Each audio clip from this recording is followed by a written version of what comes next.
Hello ಸ್ನೇಹಿತರೆ, ಎಲ್ಲರಿಗೂ limitless math YouTube ಚಾನಲ್ಗೆ ಸ್ವಾಗತ. ಈಗಾಗಲೇ ನಿಮಗೆಲ್ಲರಿಗೂ ಗೊತ್ತಿರುವಂತೆ CSIR ನೆಟ್ ನೋಟಿಫಿಕೇಷನ್ನ ಬಿಟ್ಟಿದ್ದಾರೆ. ಆ ನೋಟಿಫಿಕೇಷನ್ನ ಅಪ್ಲೈ ಮಾಡೋದು ಅಂದರೆ ಈ ಒಂದು CSIR ನೆಟ್ ಎಕ್ಸಾಮ್ನ ಅಪ್ಲಿಕೇಶನ್ ಹಾಕೋದು ಪ್ರೋಸೆಸ್ ಏನಂತ ನೋಡ್ತಾ ಹೋಗೋಣ. ಫಸ್ಟ್ ಈ ಥರ ಒಂದು ಪೇಜ್ ಓಪನ್ ಆಗಬೇಕಂದ್ರೆ ನಾನು ಈ ಒಂದು ವೆಬ್ಸೈಟ್ ಲಿಂಕ್ನ ನಾನಿಲ್ಲಿ ಈ ವಿಡಿಯೋ ಕೆಳಗೆ ಡಿಸ್ಕ್ರಿಪ್ಷನ್ ಕೊಟ್ಟಿರ್ತೀನಿ. ನೀವು ಆ ಲಿಂಕ್ ಕ್ಲಿಕ್ ಮಾಡಿದ್ರೆ ಸಾಕು ಈ ಒಂದು ಪೇಜ್ ಓಪನ್ ಆಗುತ್ತೆ. ಈ ಒಂದು ಪೇಜ್ ಓಪನ್ ಆದಮೇಲೆ ನೀವೇನು ಮಾಡಬೇಕಂದ್ರೆ ಇಲ್ಲಿ ಕೆಳಗಡೆ ಕ್ಯಾಂಡಿಡೇಟ್ ಆ್ಯಕ್ಟಿವಿಟೀಸ್ ಅಂತ ಕೊಟ್ಟಿರ್ತಾರೆ. ಕ್ಯಾಂಡಿಡೇಟ್ ಆ್ಯಕ್ಟಿವಿಟಿ ಅಂದರೆ ಇಲ್ಲಿ registration for joint CSIR UGC net 2025 ಇದ್ರ ಮೇಲೆ ಕ್ಲಿಕ್ ಮಾಡಿದ್ರೆ ಅವಾಗ ಈ ಥರ ಒಂದು ಪೇಜ್ ಓಪನ್ ಆಗುತ್ತೆ. ನೀವು ಆಲ್ರೆಡಿ ರಿಜಿಸ್ಟರ್ ಮಾಡಿದರೆ ಅವರು ಲಾಗಿನ್ ಅಂತ ಕೊಡಿ. ಇವಾಗ ಯಾರಾದರೂ ರಿಜಿಸ್ಟರ್ ಮಾಡ್ತಿದ್ರೆ ಅವರು ನ್ಯೂ ರಿಜಿಸ್ಟ್ರೇಷನ್ ಅಂತೇಳಿ ಕೊಟ್ಟು ಓಪನ್ ಮಾಡಿದ ತಕ್ಷಣ ಏನಾಗುತ್ತೆ, ಈ ಥರ ಒಂದು ಪೇಜ್ ಓಪನ್ ಆಗುತ್ತೆ. ಇದರಲ್ಲಿ ಯಾವ್ಯಾವ ಕ್ಯಾಟಗರಿಗೆ ಎಷ್ಟೆಷ್ಟು ಎಕ್ಸಾಮ್ ಫೀಸ್ ಇದೆ, ಕೆಲವೊಂದು ಡೀಟೇಲ್ಡ್ ಇನ್ಫಾರ್ಮೇಷನ್ ಕೊಟ್ಟಿದ್ರೆ ಅವೆಲ್ಲ ನೀವು ಓದಿ ಅದೇ ಥರ ಕೆಳಗಡೆ ಸ್ವೈಪ್ ಮಾಡಿದಾಗ ಈ ಥರ ಬರುತ್ತೆ. ಇಲ್ಲಿ ಟಿಕ್ ಮಾರ್ಕ್ ಕೊಟ್ಟು ಕ್ಲಿಕ್ ಏರ್ ಟು ಪ್ರೊಸೀಡ್ ಅಂತ ಕೊಟ್ಟರೆ ಮಾಡಿದ ತಕ್ಷಣ ಈ ಥರ ಒಂದು ಪೇಜ್ ಓಪನ್ ಆಗುತ್ತೆ. ಇಲ್ಲಿ ಕ್ಲಾಸ್ 10th ಪಾಸಿಂಗ್ ಸರ್ಟಿಫಿಕೇಟ್ ಅಂದರೆ SSLC ಮಾರ್ಕ್ಸ್ ಕಾರ್ಡಲ್ಲಿ ಯಾವ ಥರ ಇರುತ್ತೆ ಅದೇ ಥರ ಇಲ್ಲಿ ನಿಮ್ಮ ನೇಮ್ ಬರೀರಿ.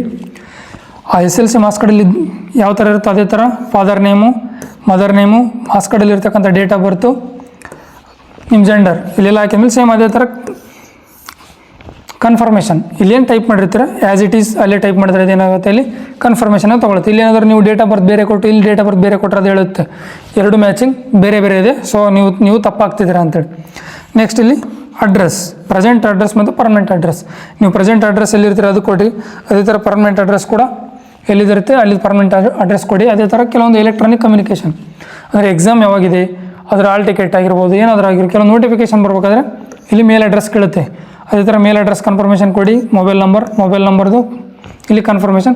ಯಾವುದಾದ್ರೂ ಆಲ್ಟರ್ನೇಟಿವ್ ಮೊಬೈಲ್ ನಂಬರ್ ಕೊಡೋಂಗಿದ್ರೆ ಒಂದು ನಿಮ್ಮ ಮನೇಲಿ ನಿಮ್ಮ ಅಣ್ಣ ಅಥವಾ ಯಾರಾದರೂ ಒಬ್ಬರದ್ದು ಇಲ್ಲಿ ಆಲ್ಟರ್ನೇಟಿವ್ ಮೊಬೈಲ್ ನಂಬರ್ ಕೊಟ್ಟಿರಿ. ಒಂದು ವೇಳೆ ನಿಮ್ಮ ಮೊಬೈಲ್ ನಂಬರ್ ಏನಾದರೂ ವರ್ಕ್ ಆಗಿಲ್ಲ ಅಂದರೆ ಈ ಮೊಬೈಲ್ ನಂಬರ್ ಮುಖಾಂತರ ನಿಮ್ಮ ಅಪ್ಲಿಕೇಶನ್ ನಾವಿಲ್ಲಿ ಓಪನ್ ಮಾಡ್ಬೋದು.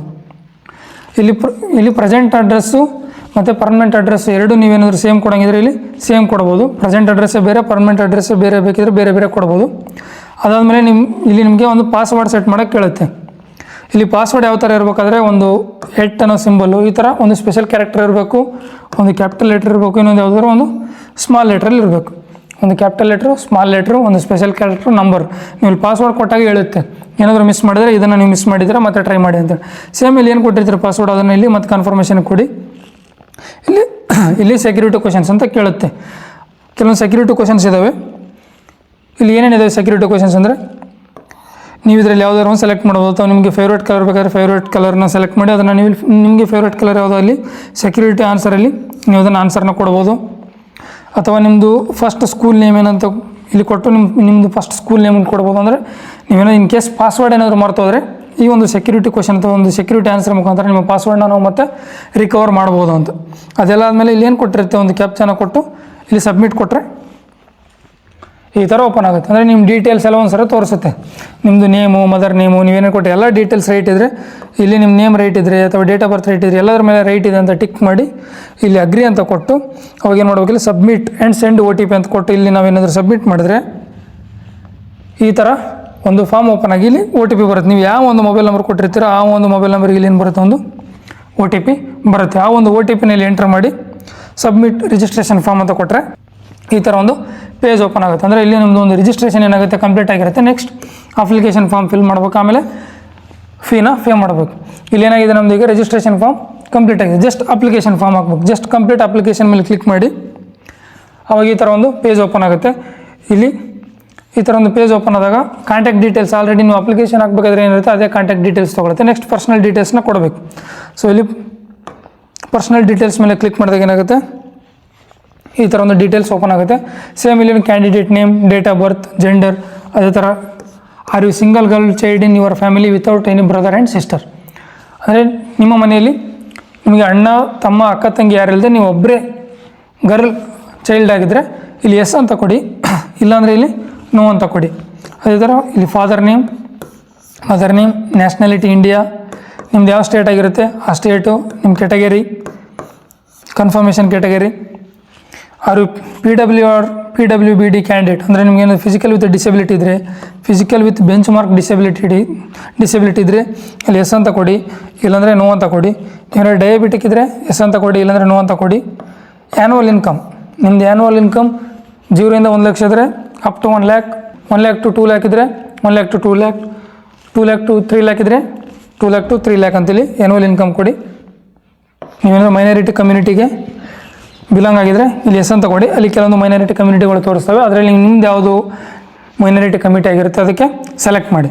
ಇದೆಲ್ಲ ಆದಮೇಲೆ ಇಲ್ಲಿ ಕೊಟ್ಟಿರ್ತಕ್ಕಂಥ ಒಂದು ಕ್ಯಾಪ್ಚನ್ ಇಲ್ಲಿ ಫಿಲ್ ಮಾಡಿ ಸೇವ್ ಆ್ಯಂಡ್ ನೆಕ್ಸ್ಟ್ ಹೊಡೆದ್ರೆ ಏನಾಗುತ್ತೆ, ಈ ಥರ ಇನ್ನೊಂದು ಪೇಜ್ ಓಪನ್ ಆಗುತ್ತೆ. ಇಲ್ಲೇನು ಕೇಳುತ್ತೆ, ಐಡೆಂಟಿಟಿ ಟೈಪ್ ಡೀಟೇಲ್ಸ್. ಇದರಲ್ಲಿ ಆಧಾರ್ ಕಾರ್ಡ್ ಇದೆ, ಡಿಜಿ ಲಾಕರ್ ಇದೆ, ಇಂಡಿಯನ್ ಪಾಸ್ಪೋರ್ಟ್ ನಂಬರ್ ಇದೆ, ಪ್ಯಾನ್ ಕಾರ್ಡ್ ನಂಬರ್ ಇದೆ, ಡ್ರೈವಿಂಗ್ ಲೈಸೆನ್ಸ್ ನಂಬರ್ ಇದೆ, ರೇಷನ್ ಕಾರ್ಡ್ ಇದೆ, ಅಥವಾ ವೋಟರ್ ಐ ಡಿನೂ ಇದೆ. ಎನಿ ಅದರ ವ್ಯಾಲಿಡಿಟಿ ಗೌರ್ಮೆಂಟ್. ನಿಮ್ಗೆ ಯಾವುದಾದ್ರು ಒಂದು ಇದರಲ್ಲಿ ಒಂದು ID ಪ್ರೂಫ್ನ ಸೆಲೆಕ್ಟ್ ಮಾಡಿ. ಈಗ ಜಸ್ಟ್ ನಾನಿಲ್ಲಿ ಆಧಾರ್ ಅಂತ ಸೆಲೆಕ್ಟ್ ಮಾಡ್ತೀನಿ. ಆಧಾರ್ ಅಂತ ಸೆಲೆಕ್ಟ್ ಮಾಡಿದಾಗ ಇಲ್ಲಿ ಆಧಾರ್ ಕಾರ್ಡ್ ಸೆಲೆಕ್ಟ್ ಆಗುತ್ತೆ. ನಿಮ್ದು ಏನೋ ಒಂದು ರಿಜಿಸ್ಟರ್ ಮಾಡಿದ ಒಂದು ಅಪ್ಲಿಕೇಶನ್ ನಂಬರ್ ಇರುತ್ತಲ್ಲ ಅದೇ ಆಟೋಮೆಟಿಕಲಿ ಡಿಸ್ಪ್ಲೇ ಆಗುತ್ತೆ. ನಿಮ್ಮದು ಕ್ಯಾಂಡಿಡೇಟ್ ನಂಬರ್ ಕೂಡ ಇಲ್ಲಿ ಡಿಸ್ಪ್ಲೇ ಆಗುತ್ತೆ. ಅದಾದಮೇಲೆ ನೀವು ಯಾವ ಒಂದು ID ಸೆಲೆಕ್ಟ್ ಮಾಡಿರ್ತೀರಿ ಆ ಒಂದು ಇಲ್ಲಿ ID ನಂಬರ್ನ ಕಂಪ್ಲೀಟಾಗಿ ಕೊಡಿ. ಮತ್ತು ಅದೇ ಥರ ಕನ್ಫರ್ಮೇಷನ್ ID ಕೊಟ್ಟ ಮೇಲೆ ಇಲ್ಲಿ ಕೊಟ್ಟಿರ್ತಕ್ಕಂಥ ಒಂದು ಕ್ಯಾಪ್ಚಾನ ಫಿಲ್ ಮಾಡಿ ಸಬ್ಮಿಟ್ ಕೊಡಿ. ಆವಾಗ ನೆಕ್ಸ್ಟ್ ಈ ಥರ ಒಂದು ಪೇಜ್ ಓಪನ್ ಆಗುತ್ತೆ. ನಿಮಗೇನಾದ್ರು ಅಪಾರ ID ಇದ್ದರೆ ಎಸ್ ಅಂತ ಕೊಡಿ, ಅದರ ಅಪಾರ ID ಒಂದು ID ಕೇಳುತ್ತೆ, ಇಲ್ಲಿ ID ಫಿಲ್ ಮಾಡಿ. ನಿಮ್ಗೆ ಇರಲಿಲ್ಲ ಅಂದರೆ ನೋ ಅಂತ ಕೊಡಿ. ನೆಕ್ಸ್ಟ್ ಪೇಜ್ ಏನಿದೆ, I want to apply for joint CSIR UGC December net on the basis of, ನೀವು ಯಾವುದ್ರ ಮೇಲೆ ಅಪ್ಲೈ ಮಾಡ್ತೀರಾ ಅಂದರೆ 4 ಇಯರ್ ಬ್ಯಾಚುಲರ್ ಡಿಗ್ರಿ ಮೇಲೇನಾ ಅಥವಾ ಮಾಸ್ಟರ್ ಡಿಗ್ರಿ ಮೇಲೇನಾ. ಮಾಸ್ಟರ್ ಡಿಗ್ರಿ ಇದ್ರಲ್ಲಿ ಮಾಸ್ಟರ್ ಡಿಗ್ರಿ ಅಂತ ಕೊಡಿ, 4 ಇಯರ್ ಬ್ಯಾಚುಲರ್ ಡಿಗ್ರಿ ಇದ್ದರೆ 4 ಇಯರ್ ಬ್ಯಾಚುಲರ್ ಡಿಗ್ರಿ ಅಂತ ಕೊಡಿ. ಸಬ್ಜೆಕ್ಟ್ ಒಬ್ಟೈನ್ಡ್ ಫಾರ್ ನೆಟ್, ಯಾವ ಸಬ್ಜೆಕ್ಟ್ ಬರೀತಿದ್ದೀರಾ, physical science, mathematical science, chemical science, life science, earth science, ಈ ಥರ 5 ಸಬ್ಜೆಕ್ಟ್ ಅಂದರೆ CSIR ನೆಟ್ಟಲ್ಲಿ ಎಷ್ಟಿದ್ದಾವೆ, 5 ಸಬ್ಜೆಕ್ಟ್ ಇದ್ದಾವೆ. ಸೊ 5 ಸಬ್ಜೆಕ್ಟಲ್ಲಿ ನಿಮ್ದು ಯಾವ ಸಬ್ಜೆಕ್ಟ್ ಅದನ್ನು ಸೆಲೆಕ್ಟ್ ಮಾಡಿ. ಇಲ್ಲಿ ಸ್ಪೆಷಲೈಸೇಷನ್ ಅಂತಿದೆ. ಒಂದು ವೇಳೆ ನೀವೇನಾದರೂ ಮ್ಯಾಥಮೆಟಿಕ್ಸ್ ಅಂತ ಸೆಲೆಕ್ಟ್ ಮಾಡಿದ್ರೆ ಇಲ್ಲಿ ಸ್ಟ್ಯಾಟಿಸ್ಟಿಕ್ಸಾ, ಪ್ಯೂರ್ ಮ್ಯಾಥಮೆಟಿಕ್ಸಾ, ಅಪ್ಲೈಡ್ ಮ್ಯಾಥಮೆಟಿಕ್ಸ್ ಅಂತೇಳಿ ಕೆಲವೊಂದು ಆಪ್ಷನ್ ಬರ್ತವೆ. ನೀವು ಅದರಲ್ಲಿ ನಿಮ್ದು ಯಾವುದೋ ಒಂದು ಸ್ಪೆಷಲೈಸೇಷನ್ನ ಕೊಡಿ. ಇಲ್ಲಿ applying per JRF net PhD, JRF net PhD 3ಕ್ಕೂ ಕೊಡಿ. ಆಮೇಲೆ ಮೀಡಿಯಮ್ ಆಫ್ ಕ್ವಶನ್ ಪೇಪರ್, ಈ ಹಿಂದಿ ಮತ್ತು ಇಂಗ್ಲೀಷ್ 2 ಪೇಪರಲ್ಲಿ ಇರುತ್ತೆ. ನಿಮ್ಗೆ ಇಂಗ್ಲೀಷ್ ಬೇಕಾದ್ರೆ ಇಂಗ್ಲೀಷ್ ಕೊಡಿ, ಹಿಂದಿ ಬೇಕಾದ್ರೆ ಹಿಂದಿ ಕೊಡಿ. ಅಲ್ಲಿನೂ ನೀವು ಡೈರೆಕ್ಟಾಗಿ ಎಕ್ಸಾಮ್ ಬರೀಬೇಕಾದ್ರೂ ನೀವು ಅಲ್ಲಿ ಲ್ಯಾಂಗ್ವೇಜ್ನ ಚೇಂಜ್ ಮಾಡ್ಬೋದು. ಇಲ್ಲಿ ಇಂಗ್ಲೀಷೇ ಕೊಡಿ. ಇಲ್ಲಿ ಎಕ್ಸಾಮ್ ಸೆಂಟ್ರ್ ಎಲ್ಲೆಲ್ಲಿ ಬೇಕು ಎಕ್ಸಾಮ್ ಸೆಂಟ್ರು 4 ಆಪ್ಷನ್ ಕೊಡ್ಬೋದು. ಇಲ್ಲಿ ಯಾವುದು ಸ್ಟೇಟ್ ಬೇಕು ಆ ಸ್ಟೇಟ್ನ ಸೆಲೆಕ್ಟ್ ಮಾಡಿ. ಎಲ್ಲ ಕರ್ನಾಟಕ ಅಂದರೆ ಇಲ್ಲಿ ಕರ್ನಾಟಕದಲ್ಲಿ ಬರ್ತಕ್ಕಂಥ ಎಕ್ಸಾಮ್ ಸೆಂಟರ್ಗಳ ಲಿಸ್ಟು ಅವ್ರು ಕೊಡ್ತಾರೆ. ಅದರಲ್ಲಿ ನಿಮ್ಗೆ ಯಾವ್ದು ಬೇಕು, ಇಲ್ಲಿ first preference, second preference, third preference, fourth preference. ನೀವು ಎಲ್ಲಿ ಬರೀಬೇಕು ಅನ್ಕೊಂತೀರ ಅದನ್ನು ಫಸ್ಟ್ ಪ್ರಿಫರೆನ್ಸ್ ಕೊಡಿ. ಆಮೇಲೆ ಆಲ್ಮೋಸ್ಟ್ ನೀವು ಕೊಟ್ಟಿರ್ತಕ್ಕಂಥ ಫಸ್ಟ್ ಪ್ರಿಫರೆನ್ಸಲ್ಲಿ ನಿಮ್ಮ ಎಕ್ಸಾಮ್ ಸೆಂಟರ್ ಕೊಡ್ತಾರೆ, ಇಲ್ಲಾಂದರೆ ಲಾಸ್ಟ್ ಒಂದು ಸೆಕೆಂಡ್ ಪ್ರಿಫರೆನ್ಸಿಗೆ ಹೋಗ್ಬೋದು. ಅದು ಬಿಟ್ಟು ಬೇರೆ ಯಾವುದು ನಿಮ್ಮದು ಎಕ್ಸಾಮ್ ಸೆಂಟರ್ ಅವ್ರು ಕೊಡಲ್ಲ.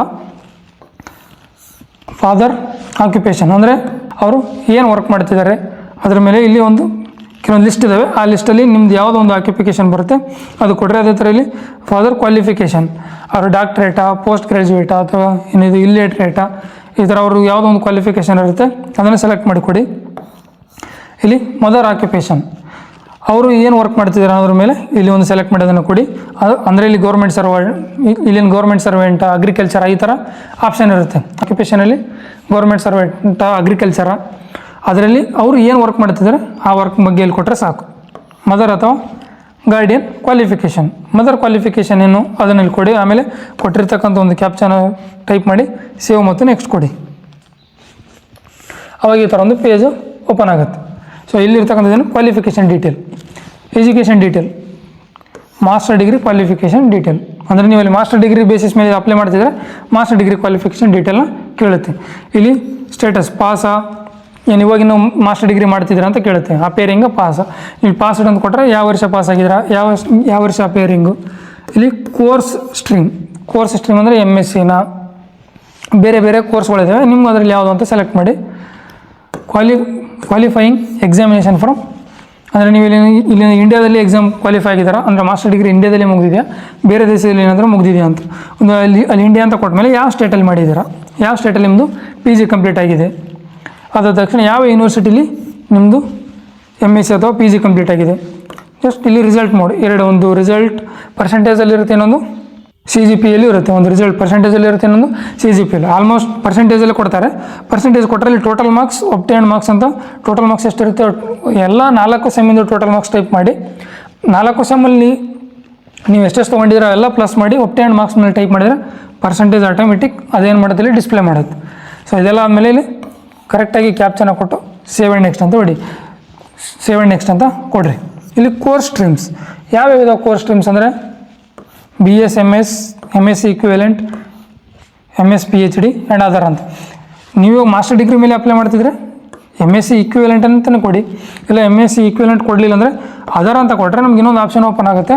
ಆವಾಗ ನಾವಲ್ಲಿ MSc ಮ್ಯಾಥಮೆಟಿಕ್ಸ್ ಅಥವಾ MSc ಲೈಫ್ ಸೈನ್ಸ್ ಈ ಥರ ಕೊಟ್ಟು ಆ ಥರ ಬೇಕಾದ್ರೂ ಇಲ್ಲಿ ಫಿಲ್ ಮಾಡ್ಬೋದು. MSc ಇಕ್ವಿವೆಲೆಂಟ್ ಆದರೂ ಕೊಡ್ಬೋದು, ಅದರ್ ಅಂತ ಕೊಟ್ಟು ನಾವೇ ಸಪ್ರೇಟಾಗಿ MSc ಅಂತಲೂ ಇಲ್ಲಿ ಕ್ಲಿಕ್ ಮಾಡ್ಬೋದು. ನೆಕ್ಸ್ಟ್ ಇಲ್ಲಿ ಅಡಿಷ್ನಲ್ ಡೀಟೇಲ್ಸ್, ನೀವಾದರೆ ಎಕ್ಸ್ಟ್ರಾ ಕ್ವಾಲಿಫೈ ಏನಾದರೂ ಆಗಿದ್ದೀರಾ, MPhil ಕಂಪ್ಲೀಟ್ ಆಗಿದ್ದರೆ ಎಸ್ ಅಂತ ಕೊಡಿ, ಇಲ್ಲಾಂದರೆ ನೋ ಅಂತ ಕೊಡಿ. Whether you are admitted in PhD, ನೀವೇನಾದರೂ PhD ಮಾಡ್ತಿದ್ರೆ ಎಸ್ ಅಂತ ಕೊಡಿ. ಇಲ್ಲಿ PhD ಕಂಪ್ಲೀಟ್ ಆಗಿದೆಯಾ ಅಪೇರಿಂಗ್ ಅಂತ 2 ಕೊಡ್ತೀನಿ. ಎಸ್ ಅಂತ ಕೊಟ್ಟರೆ PhD ಮಾಡ್ತಾ ಇದ್ದೀರಾ, ಕಂಪ್ಲೀಟ್ ಆಗಿದೆ ಅಂತ ಕೇಳುತ್ತೆ. ಮಾಡ್ತಿದ್ರೆ ಮಾಡ್ತಿದ್ದೀವಿ ಅಂತ ಕೊಡಿ, ಕಂಪ್ಲೀಟ್ ಆದರೆ ಕಂಪ್ಲೀಟೆಡ್ ಅಂತ ಕೊಡಿ, ಇಲ್ಲಾಂದರೆ ಇಲ್ಲ ಅಂತ ಕೊಡಿ. ಏನಾದರೂ ಸ್ಪೆಷಲೈಸೇಷನ್ ನಿಮ್ಮದಿದ್ದರೆ ಇಲ್ಲಿ ನೀವೇನಾದರೂ ಓನಾಗಿ ಟೈಪ್ ಮಾಡಿ. ಏನಾದರೂ ರಿಸರ್ಚ್ ಎಕ್ಸ್ಪೀರಿಯೆನ್ಸ್ ಇದ್ದರೆ, ಯಾವುದಾದ್ರೂ ಒಂದು ಪೋಸ್ಟ್ ಗ್ರ್ಯಾಜುಯೇಷನ್ ಡಿಗ್ರಿ ಅಥವಾ ಎಲ್ಲಾದರೂ ಒಂದು ರಿಸರ್ಚ್ ಎಕ್ಸ್ಪೀರಿಯೆನ್ಸ್ ಇದ್ದರೆ ಇಲ್ಲಿ ಕೊಟ್ಟು ಎಸ್ ಅಂತ ಕೊಟ್ಟು ಅಲ್ಲಿ ಏನು ರಿಸರ್ಚ್ ಎಕ್ಸ್ಪೀರಿಯೆನ್ಸ್ ಇದೆ ಅಂತ ಅದನ್ನು ಡೀಟೇಲಾಗಿ ಇಲ್ಲಿ ಟೈಪ್ ಮಾಡಿ. Whether you are an ex serviceman, ನೀವೇನಾದ್ರು ಎಕ್ಸ್ ಸರ್ವಿಸ್ ಮ್ಯಾನ್ ಆಗಿದ್ರೆ ಎಸ್ ಅಂತ ಕೊಡಿ, ಇಲ್ಲಾಂದರೆ ನೋ ಅಂತ ಕೊಡಿ. ಇದೆಲ್ಲ ಆದಮೇಲೆ ಕೊಟ್ಟಿರ್ತಕ್ಕಂಥ ಒಂದು ಕ್ಯಾಪ್ಚನ ಇಲ್ಲಿ ಟೈಪ್ ಮಾಡಿ ಸೇವ್ ಆ್ಯಂಡ್ ನೆಕ್ಸ್ಟ್ ಅಂತ ಕೊಡಿ. ಅವಾಗ ನೆಕ್ಸ್ಟ್ ಈ ಥರ ಒಂದು ಪೇಜ್ ಓಪನ್ ಆಗುತ್ತೆ. ಏನು ಡಾಕ್ಯುಮೆಂಟ್ ಅಪ್ಲೋಡ್, ಇಲ್ಲಿ ಡಾಕ್ಯುಮೆಂಟ್ ಅಪ್ಲೋಡ್ ಮಾಡ್ಬೇಕು. ಏನೇನು ಡಾಕ್ಯುಮೆಂಟ್ ಕೇಳುತ್ತೆ? ಒಂದು ಫೋಟೋಗ್ರಫಿ, ಸಿಗ್ನೇಚರು, ಕ್ಯಾಟಗರಿ. ಇಲ್ಲಿ ಫೋಟೋ 80% ಪೇಜ್ ತೋರಿಸಲೇಬೇಕು. ಅಂದರೆ ನಾವು ಇಲ್ಲಿ ಏನಾದರೂ ಅರ್ಧ ಮುಖ ತೋರಿಸಿರೋದು ಅಪ್ಲೋಡ್ ಮಾಡಿದ್ರೆ ಏನಾಗಲ್ಲ, ತೊಗೊಳ್ಳಲ್ಲ. ಸೊ ಡಾಕ್ಯುಮೆಂಟ್ ಸಿಸ್ಟಮ್ ಒಂದು ಫೋಟೋ, ಸಿಗ್ನೇಚರ್ ಮತ್ತು ಕ್ಯಾಟಗರಿ ಸರ್ಟಿಫಿಕೇಟ್.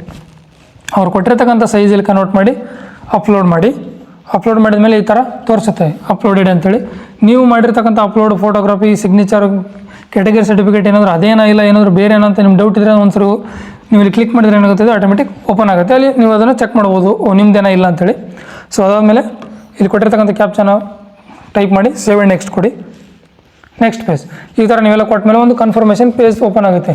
ನಿಮ್ಮ ಸಿಗ್ನೇಚರ್ ಆಗಿರ್ಬೋದು, ಅದು ಡೀಟೇಲಾಗಿ ಓಪನ್ ಆಗುತ್ತೆ. ಅದನ್ನು ಒಂದು ಸರಿ ನೀಟಾಗಿ ಚೆಕ್ ಮಾಡಿ, ಏನಾದರೂ ಕರೆಕ್ಟಾಗಿದೆಯಾ ಇಲ್ಲ ಏನಾದರೂ ಮಿಸ್ಟೇಕ್ ಮಾಡಿದ್ರೆ ಅಲ್ಲಿ ಏನು ಮಾಡಿರಿ, ಫೈನಲ್ ಸಬ್ಮಿಷನ್ ಮಾಡೋಕ್ಕಿಂತ ಮುಂಚೆ ಅಲ್ಲಿ ಎಡಿಟ್ ಅಪ್ಲಿಕೇಶನ್ ಅಂತ ಒಂದು ಆಪ್ಷನ್ ತೋರಿಸಿ, ಅದನ್ನು ನೋಡೋದು ಮತ್ತು ಅಪ್ಲಿಕೇಶನ್ ಎಡಿಟ್ ಮಾಡಿ. ಎಲ್ಲ ನೀವು ಕೊಟ್ಟಿರ್ತಕ್ಕಂಥ ಒಂದು ಇನ್ಫಾರ್ಮೇಷನ್ ಕರೆಕ್ಟಾಗಿದ್ದರೆ ಇವೆಲ್ಲವಕ್ಕೂ ಟಿಕ್ ಮಾಡಿ ಇಲ್ಲಿ ಅಗ್ರಿ ಅಂತ ಕೊಟ್ಟು ಫೈನಲ್ ಸಬ್ಮಿಷನ್ ಆಫ್ ಅಪ್ಲಿಕೇಶನ್ ಅಂತ ಕೊಡಿ. ಅದಾದ್ಮೇಲೆ ಈ ಥರ ಒಂದು ಕೇಳುತ್ತೆ ಕನ್ಫರ್ಮೇಷನ್. ನೀವು ಕನ್ಫರ್ಮೇಷನ್ ಕೊಡೋಕ್ಕೆ ಗ್ಯಾರಂಟಿ ಇದೆಯೋ ಅಂದರೆ ಪಕ್ಕ ಏನು ಕನ್ಫರ್ಮೇಷನ್ ಕೊಡ್ತಿದ್ದೀರಾ ಅಂತ ಹೇಳಿ ಇಲ್ಲಿ ಎಸ್ ಅಂತ ಕೊಡಿ. ಎಸ್ ಅಂತ ಕೊಟ್ಟ ತಕ್ಷಣ ಈ ಥರ ಮತ್ತೆ ಒಂದು ಪೇಜ್ ಓಪನ್ ಆಗುತ್ತೆ. ಸೊ ಇಲ್ಲೇನಾಯ್ತು, ನಮ್ಮದು ರಿಜಿಸ್ಟ್ರೇಷನ್ ಫಾರ್ಮ್ ಓಪನ್ ಆಯ್ತು, ಇಲ್ಲಿಗೆ ಅಪ್ಲಿಕೇಶನ್ ಫಾರ್ಮ್ ಓಪನ್ ಆಯ್ತು. ಇವಾಗ ಉಳಿದಿರ್ತಕ್ಕಂಥದ್ದು ಫೀಸ್ ಪೇಮೆಂಟ್. ಕೆಲವೊಬ್ಬರು ಮೇಲ್ ID ವೆರಿಫೈ ಆಗಿರಲ್ಲ. ಮೇಲ್ ID ವೆರಿಫೈ ಆಗಿಲ್ಲ ಅಂದರೆ ಇಲ್ಲೇ ತೋರಿಸುತ್ತೆ, ಇಲ್ಲ ಒಂದು ವೇಳೆ ಇಲ್ಲಿ ತೋರಿಸಲಿಲ್ಲ ಅಂದರೆ ಇಲ್ಲಿ ಚೆಕ್ ಮಾಡಿ. ಇಲ್ಲೇನಾದರೂ ಒಂದು ರೈಟ್ ಟೇಕಿಂಗ್ ಮಾರ್ಕ್ ಇಲ್ಲ ಅಂದರೆ ಮೇಲ್ ID ವೆರಿಫೈ ಆಗಿಲ್ಲ ಅಂತ. ರಿಜಿಸ್ಟ್ರೇಷನ್ ಆದ ತಕ್ಷಣ ಮೊಬೈಲ್ ನಂಬರ್ ಏನಾಗಿರುತ್ತೆ ವೆರಿಫೈ ಆಗಿರುತ್ತೆ. ಕೆಲವೊಂದು ಸರಿ ಮೇಲ್ ಏನಾಗಿರಲ್ಲ, ಇಲ್ಲಿ ವೆರಿಫೈ ಆಗಿರಲ್ಲ. ಸೊ ಅವಾಗ ಇಲ್ಲಿ ವೆರಿಫೈ ಮೇಲೆ ಕ್ಲಿಕ್ ಮಾಡಿ ಅಲ್ಲಿ ಒಂದು ಇಮೇಲ್ IDಗೆ ಒಂದು OTP ಬರುತ್ತೆ. ಆ OTPನ ಕೊಟ್ಟು ಸಬ್ಮಿಟ್ ಮಾಡಿದ್ರೆ ಅವಾಗ ಏನಾಗುತ್ತೆ, ಇಮೇಲ್ IDನೂ ವೆರಿಫೈ ಆಗುತ್ತೆ. ಇಲ್ಲಿ ವೆರಿಫೈ ಆದಮೇಲೆ ಈ ಥರ ಒಂದು ರೈಟ್ ಟಿಕ್ ಬರುತ್ತೆ. ಇದಾದಮೇಲೆ ಮತ್ತೆ ಈ ಥರ ಈ ಪೇಜ್ ಓಪನ್ ಆಗುತ್ತೆ. ಇಲ್ಲಿ ರಿಜಿಸ್ಟ್ರೇಷನ್ ಫಾರ್ಮು ಕಂಪ್ಲೀಟ್ ಆಯಿತು, ಅಪ್ಲಿಕೇಶನ್ ಫಾರ್ಮು ಕಂಪ್ಲೀಟ್ ಆಯಿತು. ಉಳಿದಿರ್ತಕ್ಕಂಥದ್ದು ಫೀ ಪೇಮೆಂಟ್. ಇಲ್ಲಿ ಪೇ ಎಕ್ಸಾಮಿನೇಷನ್ ಫೀ ಅಂತ ಕ್ಲಿಕ್ ಮಾಡಿ ಅವಾಗ ಈ ಥರ ಒಂದು ಓಪನ್ ಆಗುತ್ತೆ. ಆನ್ಲೈನ್ ಮೋಡ್ ಅಂತ ಕ್ಲಿಕ್ ಮಾಡಿ ಪ್ರೊಸೀಡ್ ಫಾರ್ ದ ಪೇಮೆಂಟ್ ಅಂತ ಕ್ಲಿಕ್ ಮಾಡಿ ಈ ಥರ ತೋರಿಸುತ್ತೆ. ಇಲ್ಲಿ ನಿಮ್ಮ name, application number, date of birth, ನಿಮ್ಮ ಡೀಟೇಲ್, ಎಷ್ಟು ಅಮೌಂಟ್ ನೀವು ಪೇ ಮಾಡಬೇಕೆಲ್ಲ ತೋರಿಸುತ್ತೆ. ನೀವಿಲ್ಲಿ UPI ಮುಖಾಂತರ ಪೇ ಮಾಡೋಂಗಿದ್ರೆ ಫಸ್ಟ್ ಆಪ್ಷನ್ ಕೊಡಿ, ಇಲ್ಲ ಏನಾದರೂ ಬೇರೆ ಡೆಬಿಟ್ ಕಾರ್ಡ್, ಕ್ರೆಡಿಟ್ ಕಾರ್ಡಿಂದ ಪೇ ಮಾಡೋಂಗಿದ್ರೆ ಸೆಕೆಂಡ್ ಆಪ್ಷನ್ ಕೊಡಿ. ಇಲ್ಲಿ ಪ್ರೊಸೀಡ್ ಫಾರ್ ಪೇಮೆಂಟ್ ಅಂತ ಕೊಟ್ಟ ತಕ್ಷಣ ಈ ಥರ ಓಪನ್ ಆಗುತ್ತೆ. ನಮಗೇನು ಬೇಕು, ಇಲ್ಲಿ UPI ಮುಖಾಂತರ ಫೀ ಪೇಮೆಂಟ್ ಮಾಡೋದು. ಬೇರೆ ಥರ ನೀವು ಫೀನ ಪೇಮೆಂಟ್ ಮಾಡ್ಬೋದು. UPI ಮುಖಾಂತರ ಪೇಮೆಂಟ್ ಮಾಡೋಕ್ಕೆ ಇಲ್ಲಿ ಕ್ಲಿಕ್ ಮಾಡಿದ ತಕ್ಷಣ ಏನಾಗುತ್ತೆ, ಈ ಥರ ಓಪನ್ ಆಗುತ್ತೆ. ನಿಮ್ಮದು ಅಮೌಂಟು, ನೇಮು ಇಲ್ಲೆಲ್ಲ ಡಿಸ್ಪ್ಲೇ ಆಗಿರುತ್ತೆ. ನಾನು ಇಲ್ಲಿ ಅದನ್ನೆಲ್ಲ ಐಡ್ ಮಾಡಿದ್ದೀನಿ. ಸೊ ನಿಮಗೇನು ಇಲ್ಲಿ QR ಮುಖಾಂತರ ಬೇಕು, UPI ID ಮುಖಾಂತರ ಬೇಕು. ನಾನು ಇಲ್ಲಿ QR ಅಂತ ಕ್ಲಿಕ್ ಮಾಡಿದಾಗ ಏನಾಗುತ್ತೆ, ಇಲ್ಲಿ ಕನ್ಫರ್ಮ್ ಅಂತ ಕೊಟ್ಟ ತಕ್ಷಣ ಈ ಥರ ಒಂದು QR ಕೋಡ್ ಓಪನ್ ಆಗುತ್ತೆ. ಈ QR ಕೋಡನ್ನ ನಾವು ಸ್ಕ್ಯಾನ್ ಮಾಡಿ ಪೇ ಮಾಡಿದ ತಕ್ಷಣ ಏನಾಗುತ್ತೆ, ನಮ್ಮ ಒಂದು ಟ್ರಾನ್ಸಾಕ್ಷನ್ ಕಂಪ್ಲೀಟೆಡ್ ಅಂತೇಳಿ ಈ ಥರ ಒಂದು ಇನ್ಫಾರ್ಮೇಷನ್ ಬರುತ್ತೆ. ಇದಾದ ತಕ್ಷಣ ನಮ್ಮದು ಎಲ್ಲ ಅಪ್ಲಿಕೇಶನ್ ಏನಾಗುತ್ತೆ ಇಲ್ಲಿ ಸಕ್ಸಸ್ ಅಂತೇಳಿ ಒಂದು ಪೇಜ್ ಓಪನ್ ಆಗುತ್ತೆ. ಅದಾದ ತಕ್ಷಣ ಈ ಥರ ಮತ್ತೆ ನಮ್ಮದು ಹೋಮ್ ಪೇಜ್ ಓಪನ್ ಮಾಡಿದಾಗ ಇಲ್ಲಿ ಡೌನ್ಲೋಡ್ ಕನ್ಫರ್ಮೇಷನ್ ಪೇಜ್ ಅಂತ ಇರುತ್ತೆ. ಇಲ್ಲಿ ಕ್ಲಿಕ್ ಮಾಡಿ ನಾವು ನಮ್ಮ ಒಂದು ಅಪ್ಲಿಕೇಶನಲ್ಲಿ ಫಾರ್ಮ್ನ ಡೌನ್ಲೋಡ್ ಮಾಡ್ಕೋಬೋದು. ಇದಿಷ್ಟು ಈ ಒಂದು CSIR ನೆಟ್ ಎಕ್ಸಾಮ್ನ ಅಪ್ಲೈ ಮಾಡ್ತಕ್ಕಂಥ ಒಂದು ಪ್ರಾಸೆಸ್, ಯಾವ ಥರ ಒಂದು ಅಪ್ಲಿಕೇಶನ್ನ ಆಗಬೇಕು ಅಂತ. ಸೊ ಇದಿಷ್ಟು CSIR ನೆಟ್ ಎಕ್ಸಾಮ್ನ ಅಪ್ಲಿಕೇಶನ್ ಹಾಕೋ ಒಂದು ಅಪ್ಲಿಕೇಶನ್ ಪ್ರಾಸೆಸ್ ಆಯಿತು. ನೆಕ್ಸ್ಟ್ ನಿಮಗೆ ಯಾವ ವಿಡಿಯೋಗಳ ಬಗ್ಗೆ ಕ್ಲಾಸ್ ಬೇಕು, ಯಾವ ಥರ ವಿಡಿಯೋ ಬೇಕಂತ ಕಮೆಂಟ್ ಮಾಡಿ. ಆ ಒಂದು ಸಬ್ಜೆಕ್ಟ್ನ ನಾನಿಲ್ಲಿ ಕ್ಲಾಸ್ ಮಾಡೋಕ್ಕೆ ಆದಷ್ಟು ಟ್ರೈ ಮಾಡ್ತೀನಿ. ಓಕೆ, ಮುಂದಿನ ವಿಡಿಯೋದಲ್ಲಿ ಸಿಗೋಣ. Thank you.